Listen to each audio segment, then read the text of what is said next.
10, 9. You want answers? I want the truth!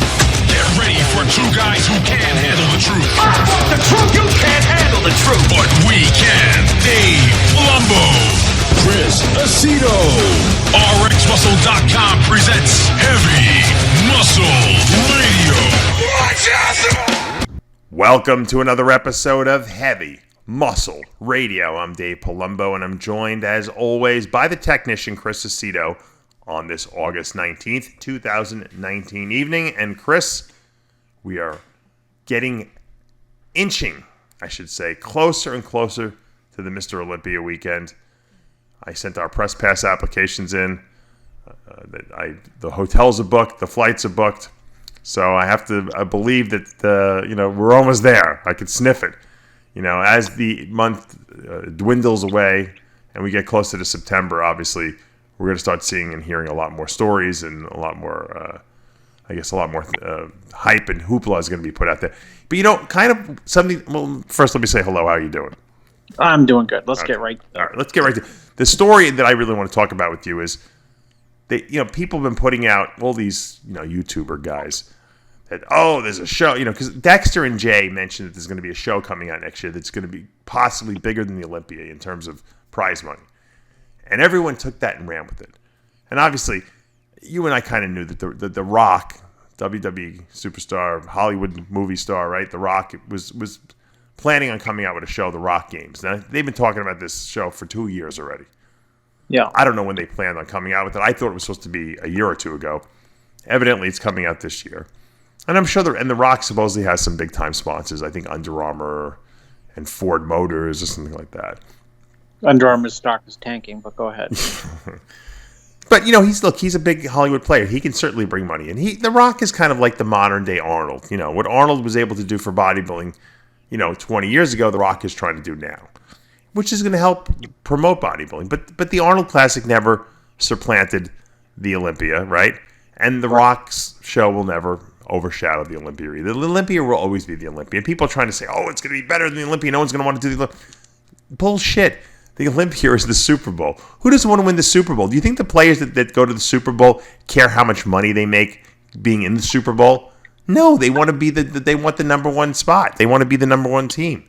Well, by definition, if you go back to, I don't know how many years it is now, when Vince McMahon started the WBF, people went to the WBF, but the heavy hitters, passed up the payday, meaning the guaranteed monthly income that McMahon was going to pay them, which was far, far more money that they could make in the IFBB. And, the big names stuck with the IFBB because they wanted the Olympia title. That includes, Sugar, Sweet and Low Sean Ray. Yeah. Mike Christian. No, Mike Christian left. Yeah. But, Dorian stayed. Haney. He stayed. Haney stayed. Lee Labrada. Gaspari. Yeah, Gaspari. Vince Taylor stayed. The biggest names stayed. Yeah, it was the guys, the rebel guys, the guys who were on the cuff. Yeah, really? good bodybuilders, but not the best left. And, it was profitable for them, but, that league didn't obviously last and have longevity. But, the history of the title, Mr. Olympia, by definition, makes it so important to have. How many guys have done it? Have won it? 14? That's ridiculous. Think of how few people have won that title since the 60s. It's like the presidents of the United States, Yeah. And think of the names, of course. Think of the marquee names. When you win, you become a name, obviously, but think of the people who've won it multiple times: Heath, Jay, Haney, Dorian. Arnold, Sergio. Yeah. I never won the Olympia, but let me tell you something. I truly believe I had the mind of a bodybuilder. When I competed, I could have cared less about the money. I would have paid them to let me be a bodybuilder. That's how bodybuilders think. We're consumed with the sport. We love it. We just want to make sure there's a place to pose, right? There's a show they're going to hold, because we love to train. We love to put the muscle on. We want to show it off. And so That's how bodybuilders think. They're not going to say, "Oh, the Rock games are, $20,000 more in prize money." I'll skip the Olympia this year. No, it's not going to happen. So, all these people were being ridiculous about how the IFBB. Not to poo-poo the idea. I mean, I think it's tremendous for the sport. It's great for the sport, but and tremendous for the athletes that The Rock is getting involved. Of course, it's anytime people bring more money into the sport, more notoriety, it's better for the sport. But the Olympia will never be overshadowed. The Olympia, and then they were suggesting that the Olympia people don't want to. The Olympia people, AMI doesn't care about the Olympia anymore, and then they're going to get rid of it. I mean, there was just ridiculous stuff being said, and I'm so glad Jim Mannion issued a statement and basically said exactly what I said in the rant I had done during the week. What did he say? He said that the Olympia is always going to be number one. It's the Super Bowl of bodybuilding. Yeah. Whether another, show comes about, which is going to bring more opportunity and more prize money, that's great. Who cares?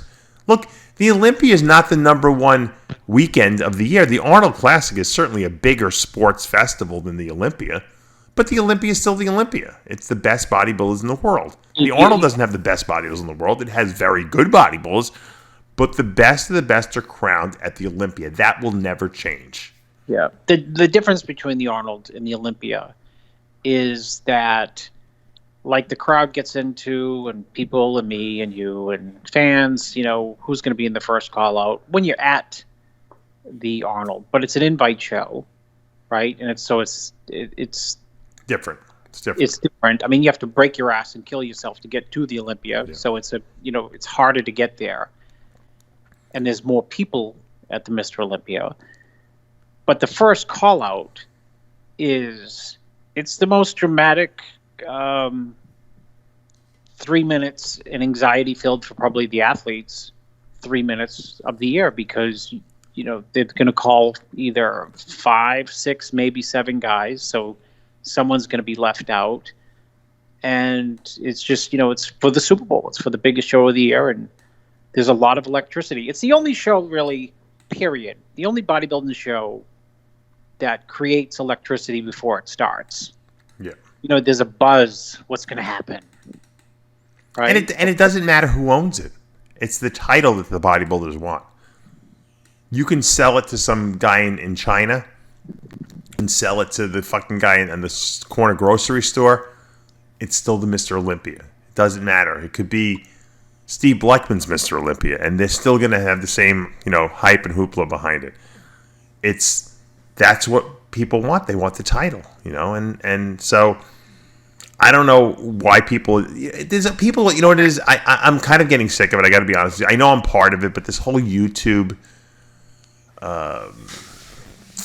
trying to blow your channel up, and have the biggest channel out there and get a lot of viewers.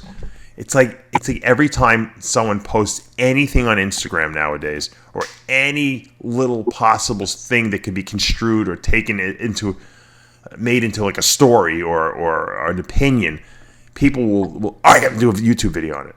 And look, I'm guilty. I have to do the same thing because I got to keep up with everything. But I'm getting burnt out on it, to be honest. I hate to comment every little stupid thing people put out there now. These guys are, you got Nick, and Jerry, and you got all these guys who got YouTube channel. Everyone's going to put out the same fucking video. What do I think about Kai Green? What do I think about Phil Heath? What do I think about that? And this was a story. So, if Jay Cutler and Dexter Jackson say there's going to be a show that's going to be bigger than the Olympia, everyone's got to jump on that story, right? Because those guys know, right? They're Mr. Olympias, these guys. Well, I mean, it's a big quote if both Jay and Dexter feel that it's going to be bigger than the Olympia. Well, I think the Olympia, is it going to be more than 400,000 for first prize? I would say no. I would say I think the total maybe prize package, maybe for all the categories, might be more. I mean, that's what I'm thinking, but I don't know. I don't know the details yet, and I'm sure that's just what they're announcing. So that look, you can have it could be $1 more, and you can say, oh, we're more than the Olympia, Remember when the Arnold first came out? Wasn't it always like a rule, like the Arnold had to have a little less prize money than the Olympia? Yeah, but the Arnold prize money's been stagnant for years. Yeah, I know it has, but at one point it was going up exponentially with the Olympia money. Yeah, it was huge money for back in the day when it first got going. Yeah, $100,000 was tremendous. $100,000 in a Hummer. Yeah. Jay used to broker the Hummer, have it sold off before he'd win it. He would drive it for a week to tell everyone it was Jay Cutler's, right? No, he would get only the paperwork that he wanted, and then he would have it sold. I think you were able to take cash if you wanted instead of the Hummer. Because I think did Ronnie tell me that? Ronnie took a couple of Hummers. Oh, no, Ronnie got one Hummer, that's all, that first year he did it. He only did it once. I thought, who told me that they didn't take, that you were able to get, maybe it was Jay who told me. Someone told me you didn't have to take the Hummer. You could take the money instead. The cash equivalent or something like that. No, I didn't know that. Yeah. You would think the Olympia would give more prizes out. You know what? With all the sponsors they have, you would think that they would also have like a prize package too. That would probably be pretty nice, right? Yeah, Coleman won an Escalade one year. The year he was as big as an Escalade. That's when he won it. I'm shocked that they don't. Being in Vegas, you'd think that they would be able to get one of these dealerships to sponsor the Olympia and put up a car or something like that. That's a nice thing. An Escalade or something like that is really nice. To say, I won the Olympia and an Escalade, or maybe I'll donate my '94 Mercedes. The people laugh at me for driving. Right. Yeah, that would be funny. But I don't know. I can't even figure it out, to be honest with you. Why everyone's going crazy about this. The Olympia will always be there. Look, remember when people went nuts when The Rock said he was going to get I don't even know if it was The Rock. Remember they were going to put the Olympia on NBC Sports? Yeah, you lost your press passes over it. Yeah. You remember, and I said that. I said, trust me, NBC's not doing any favors to bodybuilding because they weren't live streaming it. They were going to put it up like a month after, and then I lost my press passes, right? Because the promoter at the time was pissed off that I was like foo-fooing it, and I really wasn't. I was basically defending bodybuilding. Never even got on, right? After that, after the whole. No, they didn't. Yeah, they never put it on. NBC never put it on. I actually was right. They didn't do anything. Matter of fact, it was worse than what I thought. I thought, all right, they're going to do an hour special, but it's going to be a month after the show. And, who cares? How's that really promoting bodybuilding? But they didn't even do anything. They didn't even put it up. So, we've heard this before. The Rock was supposed to come in, and his production company was supposed to run the Olympia one year, I remember, right? Or do live stream it, and that fell through. And he wound up coming and just giving out the overall trophy. I think was that the last year Heath won? Yeah, I think that was 2 years ago. Yes. Yeah, when Heath won. So, deals fall through all the time. I hope this comes to fruition because that's going to be good for the sport. I mean, if The Rock comes in, he's a very, very well-known person. And if The Rock says, you got to watch bodybuilding, don't you think most of the population is going to watch bodybuilding? This guy's got, I think, one of the biggest Instagram followers of all time. I think he is. He's like one of the top 5, at least, Instagram people. Yeah, if he posted species fiberlized, you'd probably go bankrupt because you wouldn't be able to carry the inventory. I wouldn't be able to fill the orders, right? You'd have an inventory crunch. You'd have to go to the bank to borrow money to be able to get the product. That's all right. I'd love to have a problem like that, wouldn't you? The Rock said he took a great dump the day after Dave Palumbo gave him 1 tub of Fiberlize. Who did? The Rock. The Rock has 153 million followers. He's number 5 on the list. Who's number 1? Kim Kardashian? Who's the top? Give me the top 5. Instagram itself they have their own account. They have 310. Cristiano Ronaldo is first with 180. Accused rapist, but go ahead. Right, cleared, exonerated though. 180 million followers. Ariana Grande, she's got 162. Yeah. Selena Gomez has got 155 million. Mm-hmm. And Dexter Jackson, and Dwayne Johnson's got 153. Actually, Dwayne Johnson's ahead of Kim. Kim Kardashian's 6th. I was just going to, it's so crazy. Kim is 146 million. He's 5. Insane. And Kylie Jenner, who's Kim's sister, is 7th at 144 million. And then you get to the music stars like Beyonce is 8th, and that's funny. Taylor Swift. National Geographic's 118 million. That's pretty impressive, right? Yeah, I wonder. They're a magazine. Blackman should follow in their footsteps, man. 118 million followers. Justin Bieber, then Kendall Jenner. The Kardashians like rule fucking Instagram. Jennifer Lopez is up there. Khloe Kardashian, number 17.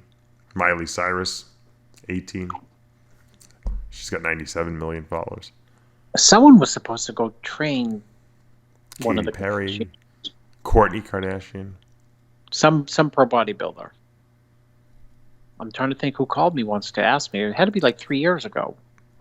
Vin Diesel's number 33. You're not interested in that, obviously. LeBron James. Oh yeah. Oh, so you were supposed to train a Kardashian? Nothing. No. I mean, who? Which one? No, The fat one? Oh, one of them. You don't even remember which one? I was gonna drop a name, but it was not that. No, drop it. Let me hear. No, I think it was Brad Rowe was supposed to go train someone. Oh, Brad Rowe. I thought you said you were supposed to train him. No, because you were giving me that crazy list. Like, I don't know. Oh, You're enamored with that list. I'm enamored with the fact that so many people would follow one person. I think it's crazy. It's nuts, right? Well, I mean, the rate that Blackman's YouTube channel is on, it's on fire. Yeah, By the way. he's buying. You know, when you buy users, you know, and followers, that's, you know. Where do you buy them from? You just Google buy YouTube users, and Yeah, they have all these places. They're like robots. They're like spam bots. They'll just sign up and then they'll under your name, but there's no reality to them because, and it's very easy to tell if someone's doing that because you just look and see how many views. If someone has, you know, over 200,000 subscribers on Instagram, on YouTube, but their videos are getting, you know, like 500 hits or 1,000 hits, you know that it's not legitimate, obviously. So you're saying Blackman's buying his YouTube following? I don't know what he's doing. It seems suspicious. You're okay. Suspicious. I'll leave it at that. Suspicious at best. We got more YouTube. We have more YouTube followers. We got more. Did you watch my? I did not. Did you watch? I put up an RxMuscle classic. I know you probably haven't seen it because you haven't had any time, but you got to watch it. It's Jimmy. Do you remember Fran Volpe? Of course. Okay, Fran was for those who don't know, Fran was a friend of mine, but he was a very good bodybuilding competitor in the NPC back in like the late '80s, early '90s. And I think he took like second to John Sherman one year at the Junior Nationals, and he was always getting fucked. He was always screwing himself up. He would have been a pro. He lived with Mike Quinn lived with him for a couple of years, and in Fran's house because Fran's parents were really supportive of Fran, and they trained together. And people were talking about Fran having more potential than Quinn, and I mean that's how good he was. Anyway, so he came to my studio back in 2010. When I was in New York, when we just had started the Heavy Muscle TV show. One of the first episodes, I think it was number 7. And he came in there with Chris Clark, actually, the guy who invented synthol, because they were friends too. I had hooked them up. They hit it off really well. Fran told some funny stories. But the funniest story involved Jimmy, the bull. Because Fran was down in Boca Raton. It's some kind of training seminar they had. Lou Zwick was there. Jerry Scalisi was there. Vinny Pazienza, remember the boxer? He had just broken his neck in a car accident. He was in the Halo. He was there. Jimmy the Bull was there.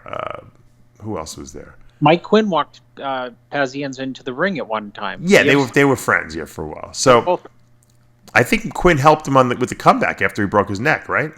I believe so. Yeah. Probably Quinn was there. So there was all these maniacs. Barry DeMay was there. All these guys were down there for some kind of training seminar. So they were.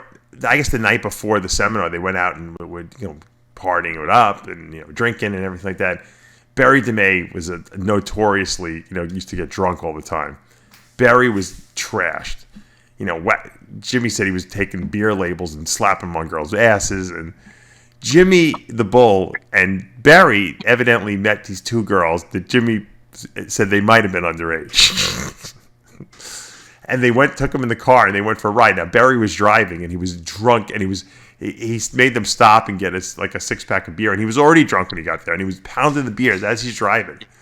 And they got pulled over, And you got to hear Jimmy tell the story. It's one of the funniest stories I've ever heard.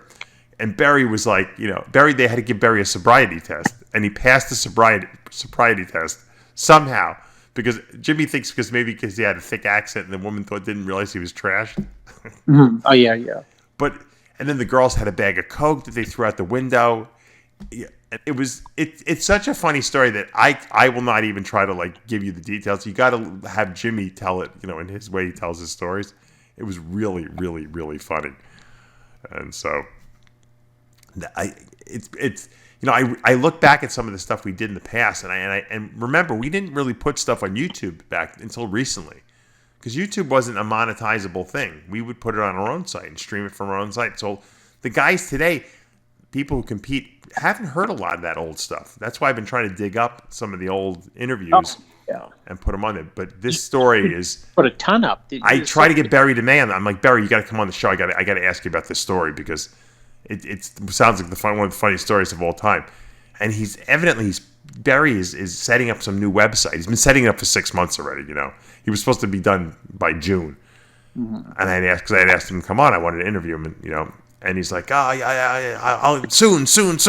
And I got to get the site launched. I don't know why he has to have the site launched in order to come on the TV show. What is it? A bodybuilding site or a photography I think it's a bodybuilding website. I don't know. Trainings. I don't know. Supplements. I don't know what it is. He's like, don't worry, I'm going to come on. I said, all right. I said, I got to ask you about the story. Didn't Ed say he sent Barry back to the Netherlands? He got into like a car accident, and Ed's like, Barry, you better go home. You're gonna be good. I didn't hear that story. Yeah, Ed told me some kind of story about how he told Barry to go home. And he's like, I believe I saved his life. I really do. Maybe. But evidently the woman who pulled him over, the cop who pulled him over was a woman. And Barry was like a real good-looking guy, Somehow Barry didn't get the ticket. He came back to the car, and Jimmy the Bull said, how'd you beat the sobriety test? He's the guy kept saying, fuck the bitch. I won't pass. And he passed the sobriety test. He had like 18 beers in him or something like that. Crazy. But he didn't crash the car. Yeah, I said, Jimmy, you were pretty stupid to get in the car with He did in California crash a car, didn't he? Yeah, I think he did. That's when Ed sent him back home. But this was in Florida. Yes. Yeah, they must have been driving a rent-a-car or something like that, I remember when that happened. Now that you say it, I think did he break his arm or something? He did. Or somebody in the car broke their arm. I don't know. Yeah, I don't know the details. He didn't break more. That was really before my time, even. I know Jimmy the Bull loved hanging out with him. That was when Jimmy was crazy, too. Jimmy loved to drink.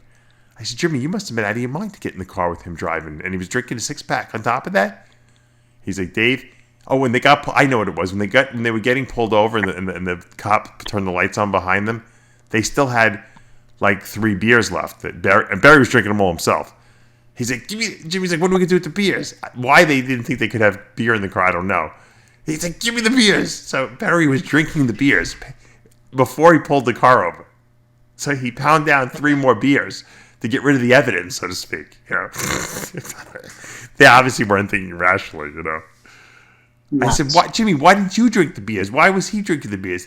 He's like, I couldn't drink them that fast. Barry was just pounding them down.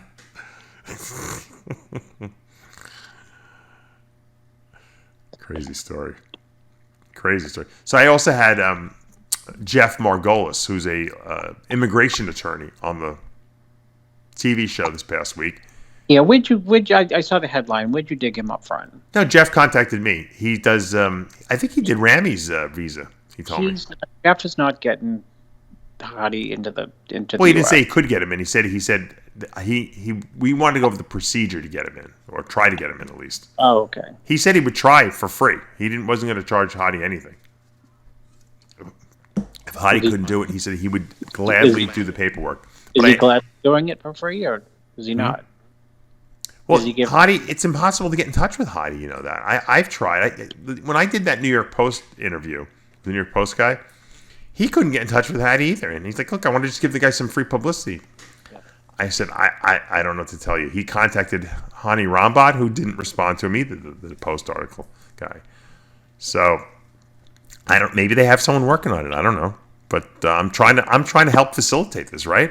I told you when I went years ago when the guy couldn't get in, he was qualified for the 212. I went and sat with my senator. I mean, it's not like the state senator; it's the senator, Susan Collins. Right.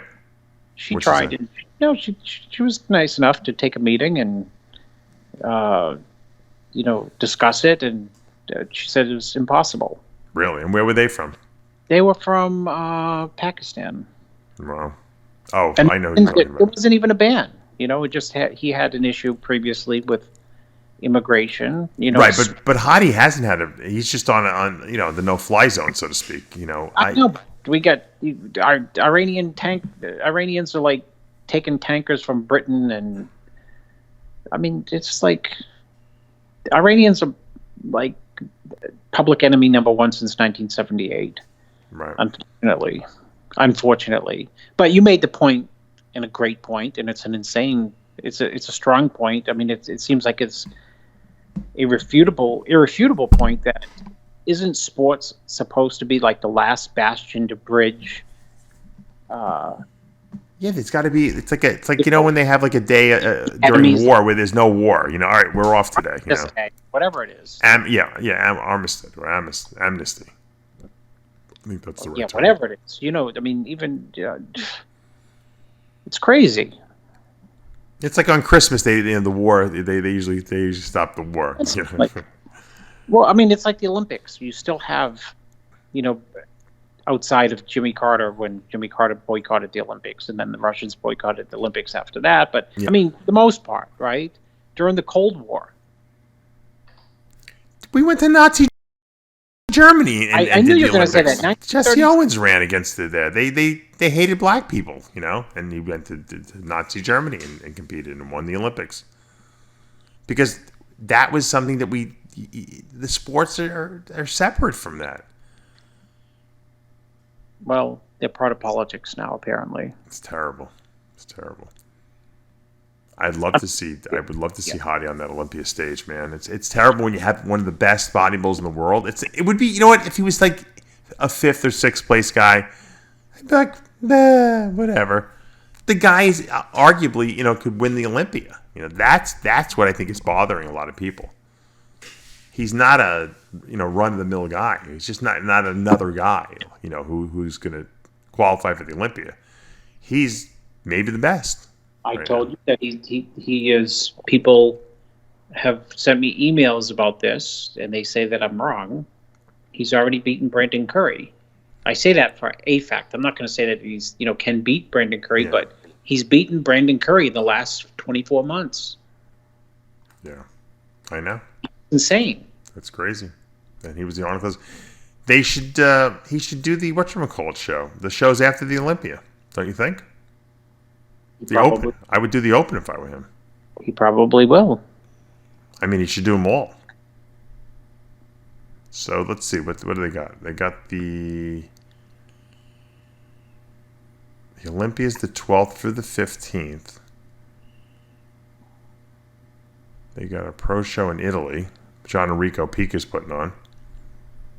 Right? You can do that show. The Yamamoto Cup. Giving away $55,000 prize money. It's pretty good. Total prize. September 20th. Then they got the. They did away with a lot of those. They have a Hungary pro show. Open. You should do that. You should do both those shows: the Italy show and the Hungary show. Why not? Well, right? He did the Italy show 2 years ago. You're right, he did. You're right. I think it'd be a good move for him. And I would say he's much better now. Of course, Brandon Curry is much better. Well, now. you know what? It might be the Italy show could become the best show of the year because we could see. What if Sean Roden does that show? Maybe get The Rock to sponsor it or something to live stream it. No, maybe you get Roden on stage. Since Roden can't do the Olympia, he might as well do Italy. He's obviously dieting, right? Dave, I got news for you. I just got off the phone with. I'm just kidding. That would be a great story. David Pecker called me. He said he can do the show. Yeah. No, didn't do that. Me and Dave were kidding before the show about the War of the Worlds. Yeah. radio show, The War of the Worlds, when people thought that when was The War of the Worlds, that radio show? I don't know. Was it the 50s? I don't know. People thought Martians were attacking. Because what happened was people had tuned into the radio show in the middle, and it was Orson Welles' voice, narrating this War of the Worlds, where the aliens were invading the Earth. But if you didn't know what it was and you just tuned in, you'd hear this thing. It sounded like a newscast. Yeah, it sounded like they were actually reporting on the aliens coming down.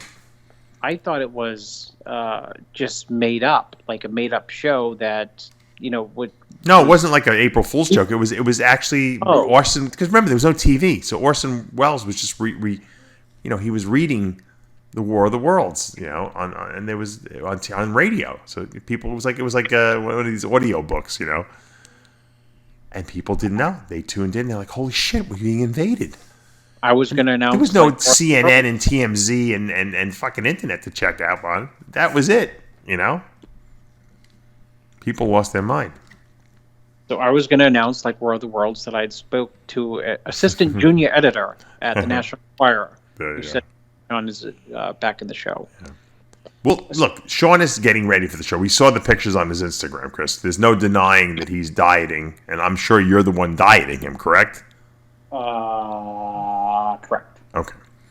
So if he can't do the Olympia, which it seems like that's the case now, I would think the obvious choice would be to go to Europe and compete, right? We haven't talked about it really. I mean, would you advise him to do that at this point? I mean, if he let's say the Olympia is a no-go. Yeah. What else can he do? I think my answer to that is he's the reigning Mr. Olympia. Yeah. So up until and including today, he's the best bodybuilder right now on Earth. Absolutely. And at some point, sooner than later, he's going to have to re-throw his posing trunks back into the fray and prove that he's still number one. Right. I mean, and it seems like the only open show there is after the Olympia, that's the first one at least, would be this Italy show. How's that picture, Dave, that he posted compared to like when he was in Pittsburgh? It's like a night and day. It's crazy.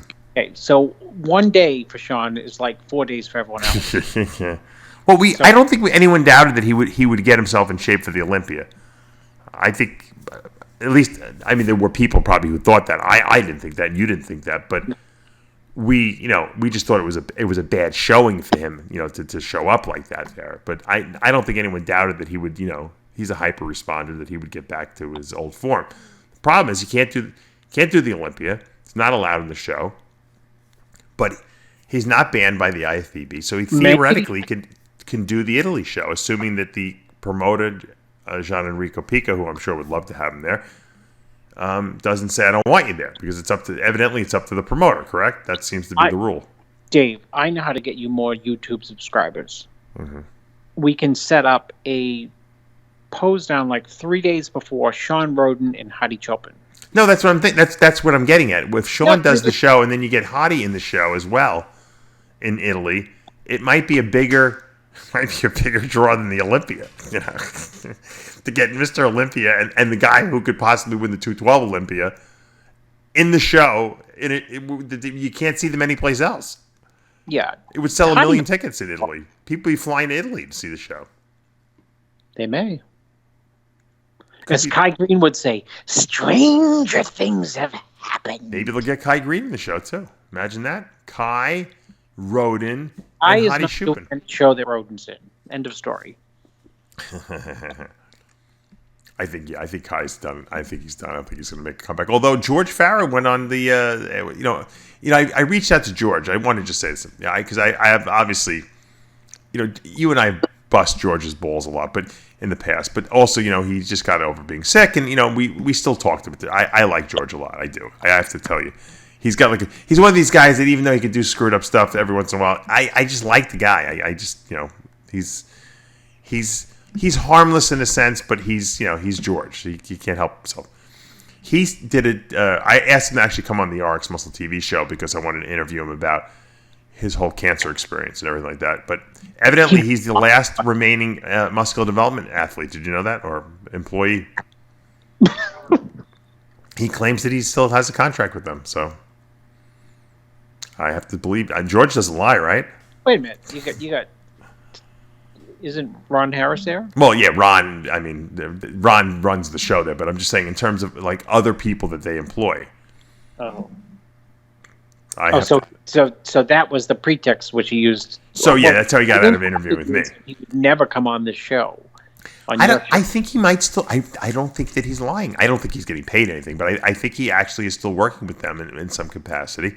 Or non-paid employee. Yeah, and it could be. So I had to listen to unfortunately. If you can find any other non-paid employees, please send them to me. I got lots of work. I know. Me too. I have a lot of work too. Now, according to what he said was that, Kai we would see him again on a stage at some point. He didn't say this year or anything like that. He believes that Kai will still compete. Now, I don't know if it's true or not. I did ask him if he was coaching Big Ramy. He didn't answer. That was the only text he didn't respond to. He is. He is. Oh, he is? Okay. Well, he didn't want to announce it, evidently, because he knew if he told me, I would make that announcement. You can make the announcement now. Now, how do you know that? Because you talked to... No, because I know because I know everything before it happens. I know the Ramy camp. Wasn't I in trouble before with Beta when I said, I know people at the gym? And Beta said, he doesn't know anybody at the gym. I said, okay. Well, I asked George if he thought that Ramy would be invited, and he didn't think he would be invited to the Olympia. So I don't think he should be either. I mean, the problem was he didn't compete this year. I think if he would have competed and been close, like Cedric was, he could have gotten an invite. But then someone pointed out to me that Gunther Schlimmkamp got 3 years. He got 3 invites to the Olympia over the course of his career. Was that true? Did he? I don't know. I remember 1 year he did. I didn't know he got 3. No, I know he got the invite when Joe loved him. Yeah.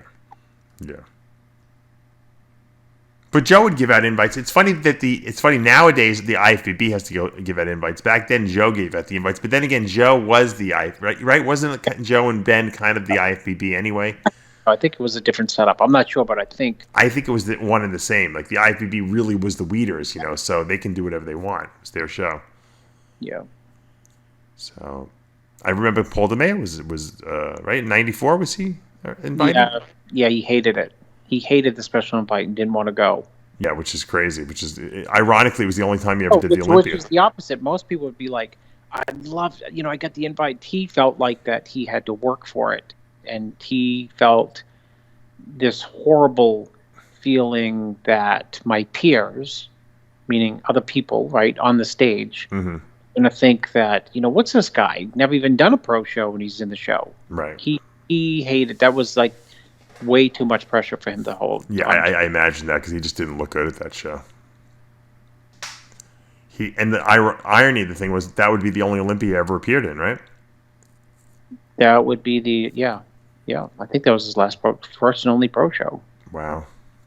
So he never competed as a pro, huh? I don't know. Get John Hansen on the phone. Yeah, we got to. You were his coach, though, weren't you? Yes. You would remember that stuff. No, I can't. That's why I'm saying. I think if you can't remember, then he never did a pro show, evidently. And only. Let me think hard. That was about it. Yeah. I'll look it up while you're thinking. Yeah, I can't remember. Is that when he just went downhill with the drugs? I think he was addicted to pain meds at that point. Yeah, right? he was. Nope. You're wrong. We're both wrong. What did he do? A European show? Oh no! This was it. No, in '95 he did the European tour after the Olympia. So he was 12th at the Olympia. He was 10th in England, 9th in Germany, and 9th in Spain. Yeah. But he was last place basically because there was only 10 guys in England. Yeah, he was on his way. He definitely. He wasn't last in the other shows, but he was last in some issues running into the Olympia with recreational substances. So this was the year after he won nationals. Yep. I wonder why he never did the Night of Champion. He must have been on pain meds or something like problems. No, Were you- because he had a good contract with Conley, right. and Conley pushed him for the invite, got the invite for him, and he didn't want the invite, and he asked Conley, please don't invite me. Right. He reluctantly was getting ready for it. Mm. It'd be like, it's not the same, but whoever won the Nationals like last year, let's say that he was just a really, really good bodybuilder, a really, really good and hyped up bodybuilder. One, they're not ready for the Olympia because they've never even competed as a pro. And then two, just the idea of getting the Olympia, people are already snickering like, why should he get it? And, you got to be you have to have a really strong mindset to be Sure. invited to the Olympia, and knowing that, okay, there's guys who aren't going to be able to qualify who I can't beat, and I'm going to be standing on stage. He just didn't like it, Here's a good trivia question. Who won the Grand Prix 1995 in England? Probably Charles Claremont. No. Plex? Vince Taylor. Oh, I didn't know that. That is a great... I'll tell you why why it's interesting in a minute. Because Levrone was second, Charles Claremont actually was third, Nasser was fourth, and Cormier was fifth. But the interesting thing is that the Olympia placings that year, obviously Dorian won. Yeah. But who was second? It wasn't Vince Taylor. It was Kevin Levrone. Yeah, okay. Nasser was third, Sean Ray fourth, and Vince Taylor was fifth. So Vince went from fifth place. Was that the year Vince had the patch on the eye or no? I don't know. That's a good question. I thought it was 94 he got the patch on his eye, no? The thing with Vince is Vince could lose water and be like spectacular, which you would absolutely swear that water was fat. He'll tell you that. Really? He could be in like good shape, and you'd say, "Oh, he's in good shape," and then 2 days later, be in like absolutely perfect shape. So who's just he may have been holding water at the Olympia that year, and then flew off to England and tightened up, did the Levrone vodka diet. Vodka diet. So listen to Vince Taylor in 95. He won the European Grand Prix England. He won the Grand Prix France. He won Ukraine. He won Niagara Falls Pro. He was second in Germany, second in Russia, second in Spain, second in Houston, second at Night of Champions, and then fifth at the Olympics. I don't know where that came from. How many shows is that? 1, 2, 3, 4, 5, 6, 7, 8, 9, 10, 11 shows he did that year. Made some money. The guys never do that anymore, Are right? you kidding me? No. And he never did heavier than 20-pound dumbbell raises. He did 10 shows in 97. So and that's the year he won the Masters Olympia, the second Masters Olympia. Like 19 wins or something, right? He had the record for a while until I think Levrone beat it, right? And then Dexter beat Levrone. I saw Vince Taylor for the first time, and I was actually there. 87 Nationals in Atlantic City. And 88. Was it 88? We won 88. Seven. No. But the first time I saw him. Oh, was okay. 88. And Sugar Sean won the light heavies. And somehow Vince, who probably should have ended up second, ended up, I think, fourth. And I was just blown away with two people in that class. The class was incredible. J.J. Marshall was incredible there. So you knew he was bound for greatness after that. And he wasn't a young guy, right? Wasn't he older? Yeah, he was. I think Sean was probably like 22, 23, 20, somewhere in that age, 22, 23. I think Vince was in his 30s already, wasn't he? Yeah, I think he'd been training like 3 years. Crazy freaking genetics, right? Yep. Love it. Well, we talked about that. We already said that we think that Vince Taylor might have had the best genetics of all time. Even though he didn't have the greatest physique of all time, he had the best genetics of all time. Well, he has one of the better... if you go back and look at his physique, there's not too many weaknesses. He didn't have, he didn't have the legs that some of these other guys have, but they were good. They weren't great.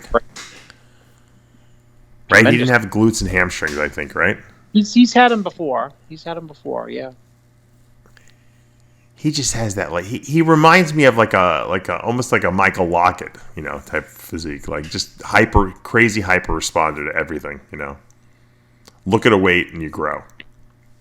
Well, he that's all he did is look at a weight because he didn't lift. He didn't lift anything. Yeah. I don't mean to. That's not a knock on him. It's just shocking, his training style and Right. his diet, and none of it makes sense. Kind of like unique on its own. Aside from Ronnie Coleman, he might have had the best arms also in bodybuilding. Oh, how about the shoulders? Yeah, but his arms just crazy. His arms, his biceps, triceps, and delts looked all jimmied up, and his calves. How about the calves? And they weren't. That's the funny thing. What they weren't. I'm sure Vince used nothing compared to people. He probably didn't even use growth hormone back then. I guarantee you. He did not. Guarantee. I think he told me he didn't. I think I asked him that in my interview with him. Ever? Did you have? He may have never used it. I think he might have experimented once with it or something like that later in his career, but I don't think he ever used it. Like one night or one. He told me he hardly used any drugs, and I believe it, really. Believe that too. I've heard that. I've heard that from when I was in Florida. Yeah, I heard he liked the suspension like the last couple of weeks, but that's it. Yeah. He might be. How old is he? He was born in 1956. So he's 12 years older than me. I'm 51, so he's got to be 63. Yeah, him and Rory Liedemeier are probably the two best built 63-year-olds in it right now. I guarantee Vince still has a good physique. I bet you he still could probably win a couple of the crappy pro shows, right? If he marginally trained for them. And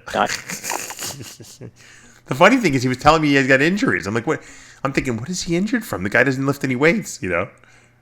I think life just injured him. How like people just get injuries as they get older. Yeah. It's crazy. It's crazy to see like some of the. I think we're so enamored with the guys from the 80s and 90s because of the magazines. I think we were just brainwashed by these guys. Yeah, I feel bad for the guys today. They just don't. Even though they have social media followings and everything like that, they never got the glorification that the magazines gave the athletes. You know what I mean? The photo shoots, the articles on them. I mean, and when all you had was a magazine to read, you read those articles so many times that it's like you knew the person intimately from the article. You know what was so interesting is, Jay has a lot of comments, but Jay stated more than once that in his whole career, when the magazines were huge, that Joe Weider controlled the narrative. You know what I mean? Yeah, no, he did.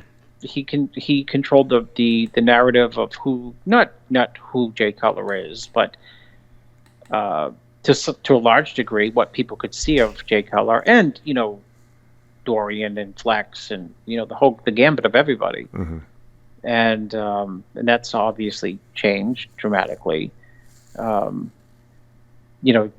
Think of it. But even Blackman had a narrative with muscular development. Yeah. I mean, they had a very good narrative. He used to feature all these guys. He had his athletes on the contract. He glorified. I mean, look, I gotta give it to the guy. He put me in the magazine, and when I placed second a couple times at the USA and the Nationals, and made me a star in a sense because no one really. I mean, people knew me from the shows, but when you get into that magazine, it made me special. You know what I mean? The photos that Per Bernal took, the article that went around with it, people read those things 5 million times, and people still remind me today of the I remember reading that, or I remember reading this. So no one has that anymore. I mean, probably the closest we come to it really is when I do an interview with someone, right, on RxMuscle.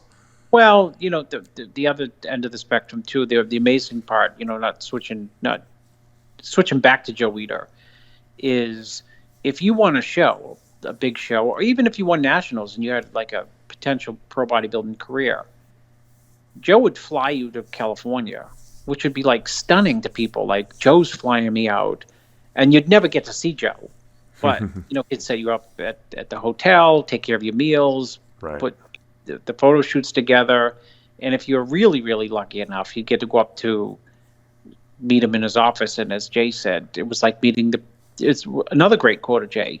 Going to meet Joe for the bodybuilder was like meeting the president of the United States. Right. I mean, the office certainly was as Probably impressive. nicer than Yeah, the president. absolutely nicer than the Oval Office. It was insane. It was a great setup. It was really the golden age of bodybuilding, and it was, you know, when they shut that office, when Joe sold the magazines, which he smart businessman, he did it at the exact right time. When he sold those magazines and they closed that office in Woodland Hills, that was it. That was the end of it. It was the beginning of the end, really, for what bodybuilding was, you know, the glory days, so to speak. Yeah, It's different now. It's not worse or better. It's just different, you know. And I just think that bodybuilders were really held on a much higher esteem when they were in that magazines, because that's all I wanted to be. I didn't care about trophies, nothing. I wanted to be in the magazine. That's what I wanted. That, to me, when I appeared in my first magazine, I knew I made it. That was validation to me that I did something special.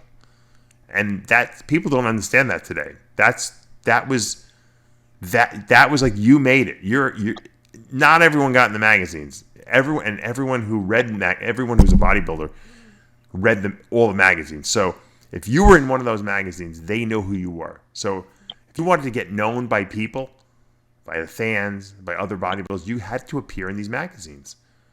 And once you did, that was it. You're set. You know, that was like, okay, you're going to be a part of this industry now.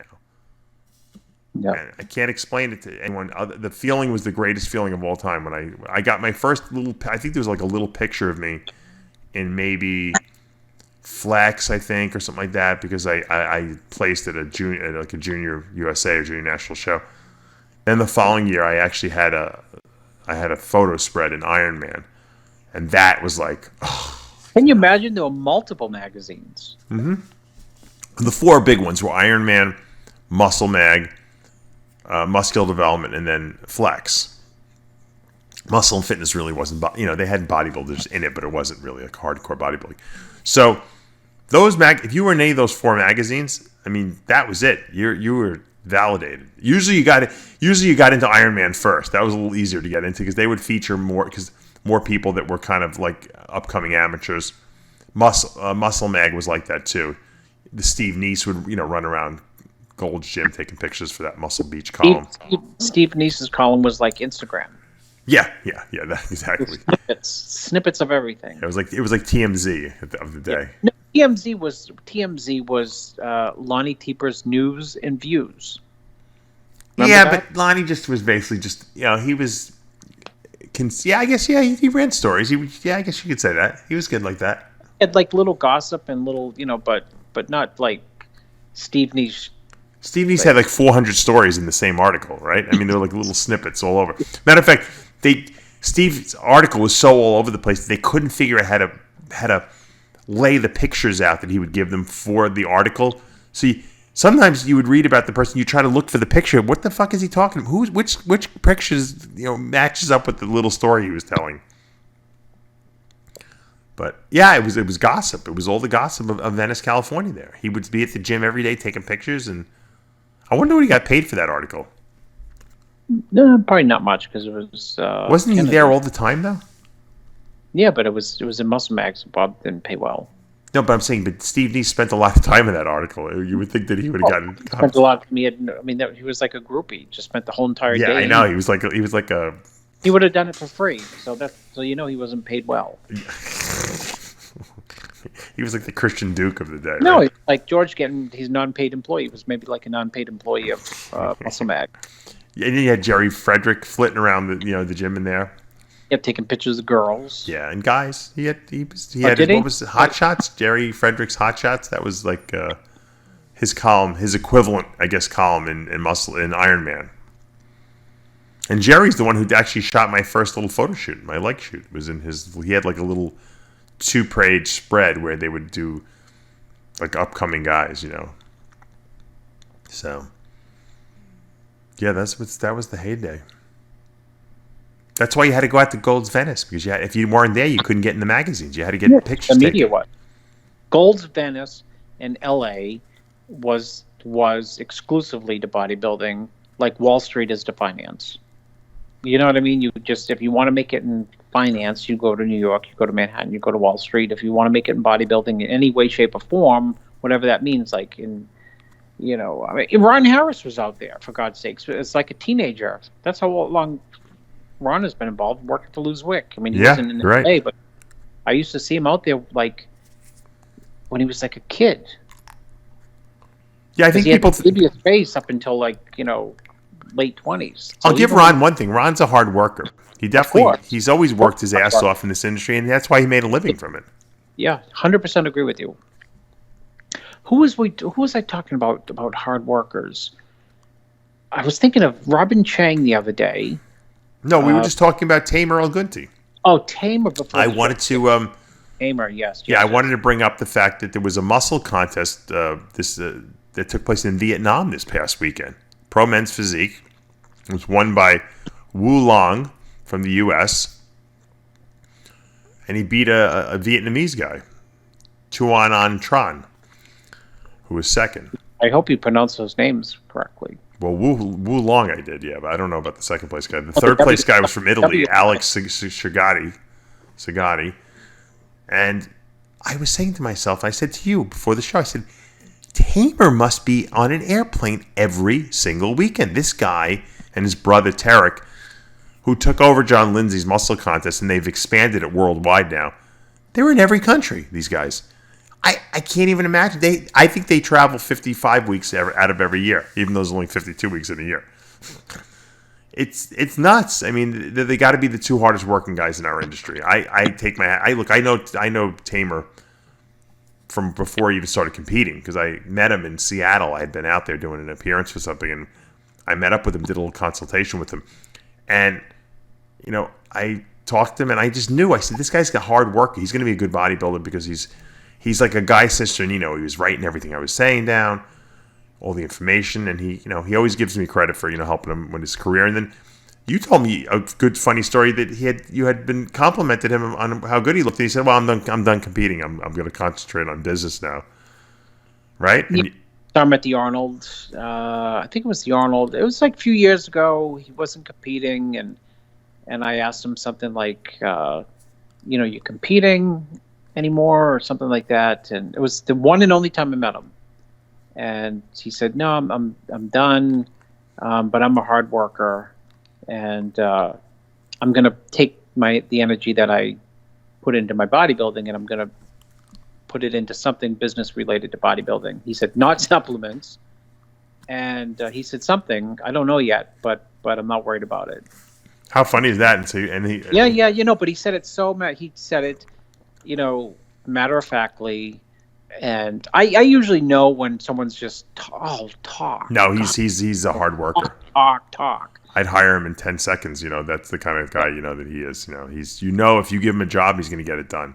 And he was running Lindsay's shows for many years, and I guess they must have they created some kind of business deal, and he bought John Lindsay's muscle contest promotions from him. He did one in Brazil recently. Yeah, they run a couple of shows in Brazil, but now they're in Vietnam. They've been all over the world. I mean, we're always reporting on these muscle contests.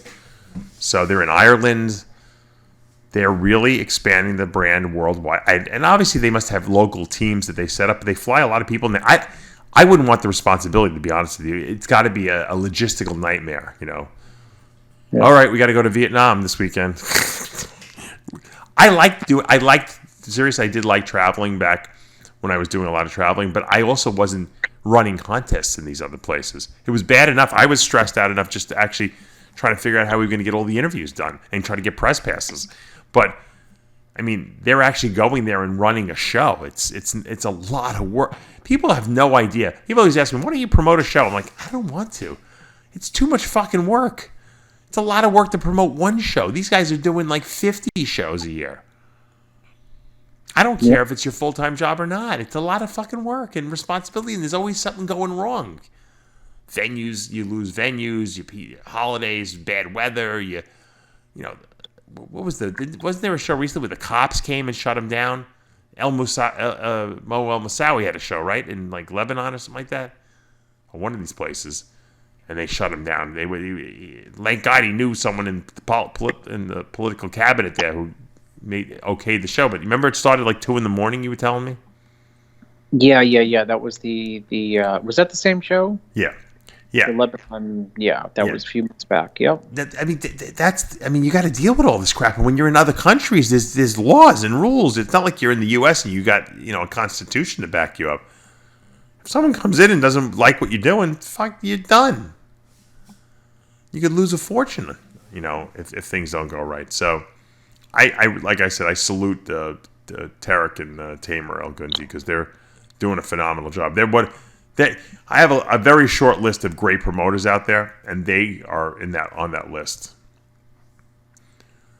I really think they're doing it right, and it is what it is. They got a business, and they're running it like a business, and they're expanding their brand. And you don't have to like them or not. You got to respect the fact that they're busting their ass out there doing it. How many Instagram followers they got? I have no idea. I just love to see hard work. I love to see people who work hard and achieve, because it's a rarity in our business, Chris. It really is. Well, it's a rarity in life, so. Yeah. I take my hat off to you. I always say, I don't know how Chris manages so many apartments. Yeah. You got to play that. You got to play that message from your client. We're not going to read it on the air, but you did see. I sent you a suicide note last week, right? Yes, you did. Chris sent me a suicide note. He also sent me. Let me see if I can find that email you sent me. Someone told me. I this weekend is the Daytona Reptile show, the Reptile Breeder show. It's like one of the biggest reptile shows in the country. I didn't go obviously because Amanda might give birth any day now. She's due in 2 weeks, but I can't leave. It's a 4-hour drive for me, so I didn't leave. So my friend Paul, who was there, said, "I'm looking at Callum Van Moger's doppelganger here in Daytona." I said, "Unless he's here for some reason." I said, "Get a picture of him." He's like, "I can't get a picture. What am I going to? I may as well just go up and ask him." He's like, "He looks just like that much like." I said, "Well, there's not that many people who look like Callum Van Moger, so you should definitely go ask him." All right, let's see. Chris Aceto. We should. What should I do? I want to play the message from your attendant there who's screaming at you. You should play it though. I don't even know. I don't think I have it. You texted it to me. You got to have it in your text. For some reason, my phone stops going after a while. I don't know why. I think I deleted it. Oh, you did? Hold on. Let me see if I got it. Chris also sent me pictures of his kids driving the car. I loved it. Yeah, test drive. Not test drive. Their first drive is my driving, not test, but brought them out to teach them how to drive. Did you see after the last show when we were talking about Serge? Well, I'm sorry. No, go ahead. No, I interrupted you. One of my sons said, "You don't have your seatbelt on." I said, "Yeah, in case I need to jump out." We were talking about Serge Nubret on last week's show, if you guys remember. Who do you think? Well, you know. Oh yeah, I know now. John Hansen texted me after the show, our historian who's going to run the Hall of Fame for us when we build it. He's like, "Dave, I was listening to your show last night. Serge Nubret was one time the vice president of the IFBB. He was promoted. He promoted the 1971 Mr. Olympia in France. In 1974, they held an election for the president of the IFBB. That's the office that is currently held by Jim Mannion. And Serge ran against Ben Weider, who was the current president. According to Hansen, Serge got more votes than Ben, so Weider fixed it so that he would win. After that, Ben Weider became the lifetime president of the IFBB. In 1975, they suspended Serge Nubret from the IFBB for making porno movies in France. Nubret was an actor, so he did make a couple of movies that were softcore, but nothing graphic. He was getting ready for the Olympia and weighing about 212 pounds and looking really good. You said it was more than that, right, Chris? 218, you said? No, I said 223. Oh, 222. The IFBB told him he was suspended and not allowed to compete. He got depressed and lost weight. 2 weeks before the show, they told him he could compete. They changed their mind. But Serge told me the story. Serge told me that he showed up in South Africa, and they said, like, they laughed at him and said, like, "Oh, you can do the show if you want," and he did. He was there like a week before because they were still filming the movie, so the George Butler wanted him there, the producer. How weird is it? Because they had no footage of Serge Nubret training for the show, because I don't think they thought he was going to be in the show, right? No, he was, because he was not. He was disinvited to the show. He would have been a great character in that show if they would have had him, with all his crazy training techniques. All his crazy techniques, and I told you about that. He used to go out. Yeah, outside in the cold. Yeah, outside in the cold. He would shiver, and then he would freeze to death, and he'd go in, and he knew intuitively it'd make him leaner. I told you that she got a shiver. That's why he said, when I told him I was from Maine, he said, "You'd rate like crazy if I lived in Maine. It's colder than Paris." You know who lives in Spain? I'm in Maine. Mike Monterazzo's widow. Oh, I didn't know that. I talked to her. Yeah, she emails me a lot. She listens to all our shows. So, hi, Linda. I wonder where she lives. I know where she lives. So I can tell you where she lives if you want. Yeah, tell me.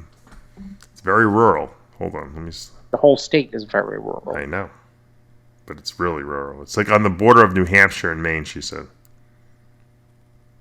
Hold on.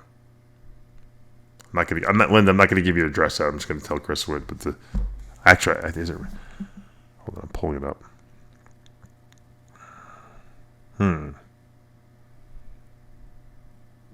Yeah, we have. She's been an interesting lady. I didn't really know that much about her, but. Yeah, she moved back to Maine just to she's like a naturalist. She grows her own fruit and vegetables and stuff like that. You're a naturalist too, right? Yeah, you know what? I didn't even plant a garden this year. Can you believe that? Really? Why? Just not enough time? First time we get the baby. What are you going to, come on. We're doing the shows at 3 a.m. Chris is like, you're never going to be able to do the show. I told Dave you're going to have to cancel the radio show once the new baby comes, because we do it at 12. We started today at 12:15 at night, or in the morning. Lebanon, Maine. Lebanon, Maine. Yeah, you know where that is? Yeah, it's not too far from me at all, actually. She sent me she gave me her address. She said Google Map it, Google Earth it. It's probably very rural. They fired the police department, she said there. What's the population there? It's very little. They didn't want to pay the police. The police wanted a raise. She's like, they're like, everyone in town said, "All right, you're fired. We don't need police. Yeah, we don't need. Yeah. We have our own guns." Isn't that great? Well, there's no fire department. That's for sure. I'm serious. Yeah, they have the bucket. They probably got the bucket brigade, right? Yeah. I'm looking for that letter. Because I think the letter was better. Actually, the message was better than the letter, I should say. I'm talking about the guy who cursed you out, who says, So it has to do in the context of how busy someone is in a single day. This is classic. And, yeah. Chris sends me so much good stuff. I got to, save it in a folder or something like that. I was going to send you a text today. This guy, I said, this is the crappiest cleaning job I've ever seen. You know what he complained about? What? You gave me the worst cleaning products. I was going to send you that text. Right, hold on. Let me play this. Hold on. Let me see if hopefully you can hear this. Listen, shithead, it's 429 Main Street, alright? I'm fucking done with you. I want the fucking city involved. Fuck you. You know what the crime is there? What? That when he takes a shower, that sometimes he can't get the perfect temperature. I'm dead serious. Perfect temperature between hot and cold. Yeah, that's crazy. Never ends. And then you sent me the picture of Phil's bathroom, the other client, your other tenant. Yeah, Dave, that was this same guy, maybe about 6 months ago. He used to send me audio of a cat in heat that he swore was in the building, but the cat was outside. It was like a neighbor's cat outside. Let me play Phil's message for you. This is a great one. Chris, Phil, I just talked to Tom about that.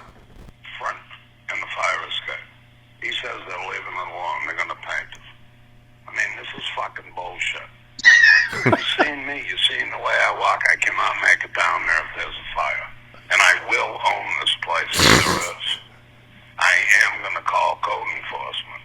He said it's up to you. I mean, this is bullshit. They spent a fucking month out back. Christ, they could have built a fucking house back then. But yet all they're going to do is paint it over the lead paint. This is supposed to be lead paint. The whole fucking thing is horse shit. You know it, Cody knows it, and Tom knows it. They're going to paint over fucking lead. What fucking sense does that make? I am fucking pissed. Living here is like a nightmare, I'm telling you.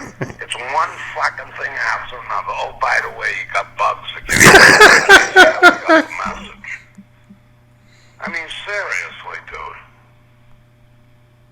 I mean, you really expect me to get down that fucking escape? He said it's up to you to do it. So you can talk to him. Seriously, get back to me. Take a few seconds out of your day and call me. Because this is horse shit. You know it, and I know it. You know it, and I know it. And by the way, the bugs are back. He's referring to the bed bugs. You could have built a house. He said you could have built a house back there. Here's the funny thing. You just redid everything in his apartment. I sent you a video, didn't I? Mm-hmm. Yeah. Chris just, out of the kindness of his heart, said, "You know what? I feel bad for Phil. He's a pain in the ass, but I'm gonna listen. I'm gonna redo all the stuff over." And he's complaining about the fact that you're redoing it. I'm gonna go. I made a video for you, Dave, so that you could actually see. Yeah. See him. Wasn't he pleasant when I was there? No, he was. Yeah, it was like the nicest, sweetest guy. I had to hold the phone. God damn it with those fucking bugs that back you. You're like a slumlord, man. Oh. Come on, dude. What? I can't get down that fire escape. Yeah. I sent you the What does he want you to put an elevator into the building? I sent you a picture of the bathroom, right? Yeah, it was nice. Yeah, and then he painting over the lead paint? Come on, Chris. What kind of crap is this? You know you can't do that.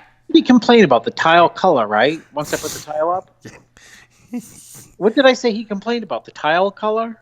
Yeah, the problem is every time you do something nicer, now he feels entitled that he wants more, done. I'll own this building. That was a great one. You know it. I know it. About the house back there. It's He's a character. That's why I always say to everyone, I tell my wife, I'm like, I don't know how Chris deals with all these fucking tenants. I don't know how he does it. Do you have the suicide note? Do you have the suicide note? I do have the suicide note. Someone sent Chris a suicide note so that he doesn't have to pay the rent. Chris, yeah. I decided that I'm going to probably kill myself, so I'm not paying you the rent this month, No, so what did I tell you? The truth? So that's not on my conscience. What did I tell the guy? I don't even remember. What did you say to him? You don't have to pay it. If you kill yourself, you don't have to pay it. No. That's just like, because you don't know. Because he might kill himself. That's why. The fact of the matter is, actually, just a victim. It's easier, yeah. Well, it was a guy who was behind on rent, so I brought him to court, and before he, the court day, like that morning, he sent me that he was thinking of killing himself, and so I went to court, and he had a public defender or something, like a legal team that, and I just said, if this is the case, you know what, let's do this. Let's just figure it out. You can no rent for the next 3 weeks, or the rest of this month you can live rent free, and then the back rent you can pay me back like whatever, something cents on the dollar. That's ridiculous, like 30 cents on a dollar, whatever works for you, because I didn't want that whole idea of he might, who knows, you can, whenever someone threatens that, you can never foo-foo it, because you know what, if they do it, then you'll feel terrible. So no, it's not even about feeling. It is about feeling terrible, but people are. You're kicking someone out of their house, and money's important, but it's not that important, and maybe the guy's not lying. And I mean, that's how it works, right? Don't people say like, God, he was telling? Well, I mean, let's say he pulls that on you and he doesn't pay the rent, and you have to evict him eventually. I mean, well, at some point, but I mean, at some point. But I mean, I would if someone sent me that letter, I would call the crisis squad. They have a crisis squad. They'll Bill, come. on the other hand, threatened, suicide unless I, redid his kitchen. I'd say, Yeah. Phil is full of shit, but I would have called. You should have called like 911. That's what I would have called. So this guy's threatening suicide. Yeah. Baker act him. I didn't think of it. But I, you know what? You're right. But I told him I'd work it out with him. Because when I was doing my when I was in med school and I did a rotation in psychiatry, I had to work on the crisis squad. I've told this story before, and anyone who threatens suicide, you got to take serious. They because if people threaten it, they probably want to do it. No one threatens like if you want to like threaten someone to make them feel bad about something, you don't say I'm going to kill myself. You say, you make up some other cracker main thing, like, oh, I'm not going to be your friend, or I'm not going to talk to you, or I'm so upset. No one says, yeah, I'm going to go kill myself. That it's just not. People who don't want to kill themselves don't say that. Now there are people that are over dramatized. Like when they would call the crisis squad, we went to this one building. Guy was standing on the second floor on a fire escape. It wasn't Phil, and you're Phil, not Phil Heath. And he was threatening to jump, and I went up there with the crisis team. We were inside the apartment, and he was out on the windowsill, and they're like, "Please come in here, sir." He's like, "I'm going to kill myself. I want to kill myself." And after we were there for 2 hours, and the guy wouldn't get down. Finally, the crisis squad guys, said to me, he goes, "Let me ask you a question. We have a 5-story building here. How come you're on the second floor jumping?" He goes, "You probably won't kill yourself on the second floor, but if you go to the 5th floor, you will." Hoping the guy would come in. The guy's like, I'm afraid of heights. That's why he didn't go to the 5th floor. So obviously, at that point, they knew he wasn't killing himself, so they grabbed him and pulled him in. So, but yeah, some people just, but you got to take it seriously because there's always that one person who will actually go and do it. Exactly. You don't know, Yep. But you don't know. I mean, the flip side of that is, people have tough lives, and you're kicking someone out of their house, whether they're not paying or not. I mean, it's people lose their jobs, and well, it's one thing if they need a month, to catch up. It's another thing if they think they're going to live there for the rest, for the rest of the year, and not pay you. I mean, you're not running a charity, So, anyways, we're working something out. Yeah, I'm kind of working a charity. I think we are working something. Anyway, so I'm finding that everyone seems to be retiring in Maine nowadays, not in Florida, weird. right? Now who's retiring in Maine? We had Mike Monterazzo's wife is there. Yeah. F. Lee Bailey's there. Yeah. Tony Atlas is there. Yeah. You're still there. Who else is there? My track coach from college, we used to go there in the summers, and he retired there in Maine. He died recently, but he was an old guy. Maine seems to be like a cool place. I would think if you're old, you'd want to go someplace warm. Me too. People like the rural aspect of Maine. What's the slogan of the state again? Vacation land. Oh, is it? What's the one? Oh, I'm thinking New Hampshire is what? Live free or die. Live free or die. What's great about New Hampshire is also what's great about Florida. There's no state income tax. Yeah. There's really no laws there too in New Hampshire, right? They don't prohibit anything there. I don't know. I mean, it's pretty.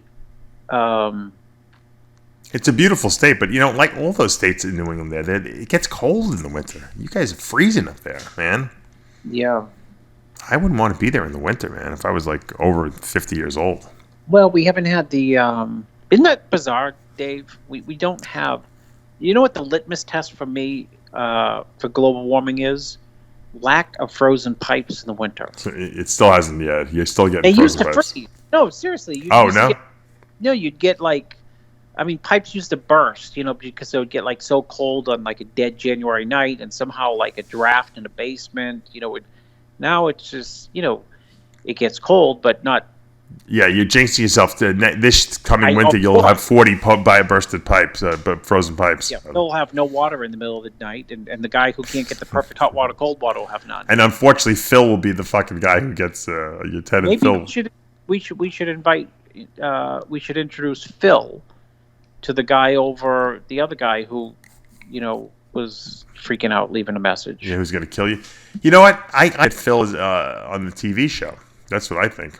It'd be incredible. He'd be would be so great. nice, and it'd say so many complimentary Oh things. yeah, he'd be like, Chris is a great guy, the best landlord I ever had. He fixes things for me.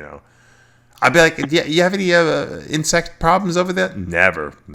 Well, nah. He's like, Chris, I don't want to throw you under the bus, but we do have a bed bug problem. And Chris, you would say to him, well, Phil, it's because you're bringing him into the house. God damn it! And everything would be out the window. So it's like you hit the panic button on him. It's those guys, the people downstairs. I can't sleep at night. They bring the bed bugs in. They're up all night. Yeah. It's a circus. It's a circus. Can you imagine if everyone was like that? Good thing. It's Yeah, but you have a lot of tenants that are crazy, and that's why I say you and Tamer El Gunti are two of the most hardest working people that I know. I know I work hard too, so I bet I don't have to add myself to the list. But you deal with a lot of crap. That's something that I don't want to do. That's hard work, and it's dealing with a lot of aggravation you have to deal with. Tamer has to deal with the competitor aggravation, which is also, get a bunch of prima donnas, who... The difference is you can sell someone 4 canisters of Fiberlize. Yeah. And you don't know who they are. You don't know what they do. Yeah. And the end of the month comes and their order comes in again. They order 4 tubs of Fiberlize. Right. And then, October comes, 4 more tubs of Fiberlize. When you're a landlord, they are living with you, I know. They use Fiberlize and then they clog the toilet. They can't flush it. And they can find you. They know where you are. That's even worse. They call you at, or they call someone at 2 a.m. and they say, I can't flush my Fiberlize down the toilet. Look, you know what? I guess if you do it, you love the whole, buying and renting and all that stuff that you do with all the buildings. So you enjoy doing it. So you deal with all the logistical issues that go along with it. Tamer must love running shows because he's obviously having no problem expanding and adding more shows. Not something I want to do. I rented a house. I had like 3. I think at one point I had 4 or 5 tenants in 2 or 3 houses I had, and did I hate it. And that's not even a lot. It's not really a big deal, I didn't need the money to survive. So if something went wrong, I kicked someone out. It was not a big deal. I lost some money for a few months, but it wasn't like a huge problem. But you got you have a lot of units there. That's aggravating. So I take my hat off to you. I salute you. I guess we should wrap this thing up. We're going a little late. Next week, what's going on next week, Chris?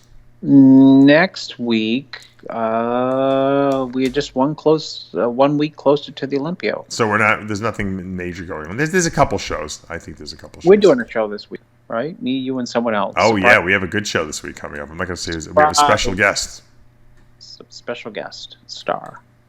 Well, you know what? Chemical Warfare is the official RxMuscle sponsor of all the Olympia coverage. Our Iron Road to the Olympia is also sponsored by them, and I'm going to be doing a lot of interviews with the competitors, but more so we're going to be doing a lot more analysis and iron debates and verses and all the different. We're going to be dissecting the minutia of what's going to happen at the show and trying to figure out who might be the people to look out for on that stage. This first week I'm doing a lot of the classic physique guys. I'll be moving to the 212 guys and then a couple of the open guys. I'm not going to.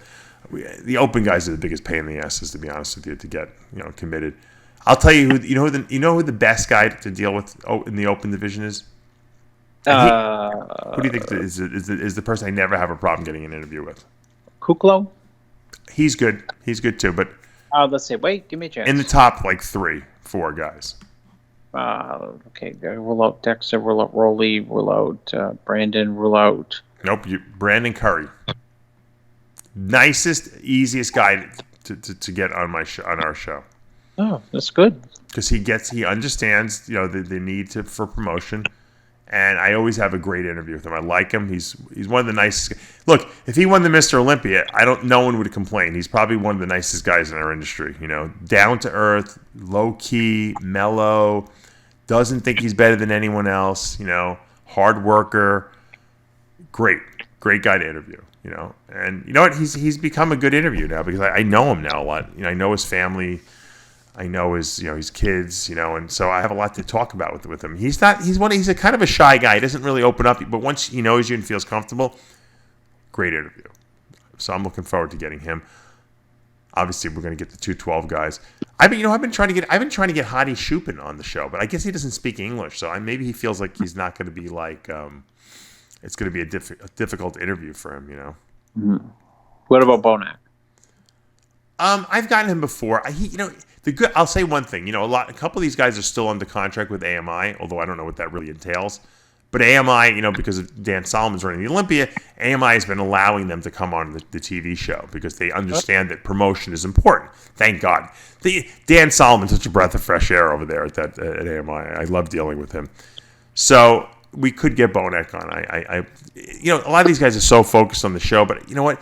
You guys got to make a couple minutes just to get for people to know what's going on and get people excited about you. I think these interviews are not long interviews, but like I said, to me, the analysis interviews are really what people our fans at least want to hear about. What I, and Milos, Dennis James, and some of the other experts in our industry think about what's going to happen, because that's the exciting part of it, speculating. Once you get to the show, it's exciting but it's not really exciting because then it's in the hands of the judges. Prior to that, we can create every possible hypothesis and scenario that could possibly exist, and that's really the exciting part of it, right? That goes back to the start of the show, and where I said the excitement of the year is really the first call out and prejudging, and yep, you're right. You still don't know really what's going to happen until that first call out. Even at the press conference, you never know. That's like the day before, 2 days before. You have no idea, with the exception of, say, like Phil, how Phil's going to look. Which is consistent every year. Usually a little bit better every year. But anyway, everyone else is, you don't know how they're going to look. Is so and so going to look harder this year, or is he going to, a little flatter? Is someone going to try to come in big? Mm-hmm. I think what you can say about Phil is all those years that he has been in the Olympia, people call him Mr. Saturday Night. He really should be called Mr. Consistency. Mm-hmm. That's why he won the Olympia 7 times, because he's consistent. He didn't win it 7 times because he's, just because he's better than everyone else. He's consistently better than everyone else, and that's the important thing. All right, we got to wrap this up, Chris. Until next week, remember, with Heavy Muscle Radio, the truth hurts. Good night, everyone.